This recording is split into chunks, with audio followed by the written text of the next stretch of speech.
Hmm? Hey guys, so I have been thinking about what tutorial should I make next, and then I remembered the time when my best friend and I tried to apply for a job, and I thought, why not animate that? So today I will show you guys how to animate this entire animation using only FlipaClip in your phone, and by the end of this video, you will know how to animate something like this. Hi, our name is Yon and Becky, we love this job, so please let us work, please, please. 8 hours later.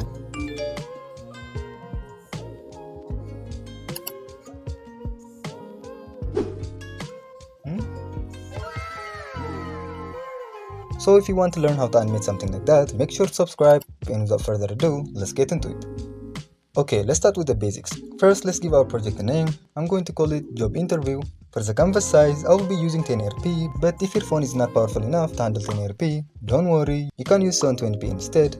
Next up, we have frame per second or FPS. I will be using 24 FPS for this video. Now that doesn't necessarily mean I'm going to draw 24 completely different frames every single second. There's actually a little trick we can use to make animation look like 24 FPS without having to draw 24 completely different frames every single second, and I'll show you exactly how that works later in the video. You can also use 12 FPS if you know, but don't worry, it will still look perfectly fine.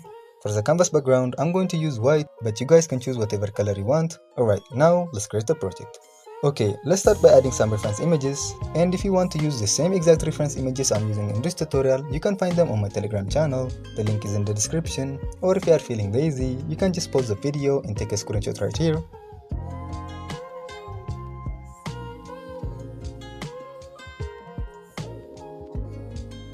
Alright, now that we have finished adding our reference images, let's create a new layer. We are going to rename layer 1 to reference images, then rename layer 2 line art. This will help us keep everything organized. Now go to your pen setting and increase the pen stability to 100%, then set the pen size to 3 pixels, and now let's start animating.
So that's how far we have made it so far. I will be showing you the rest in another video, and I hope you guys found this tutorial helpful. If you did, drop a like, leave a comment, and don't forget to subscribe for more videos like this. Thanks for watching, and I will see you in the next one. Bye!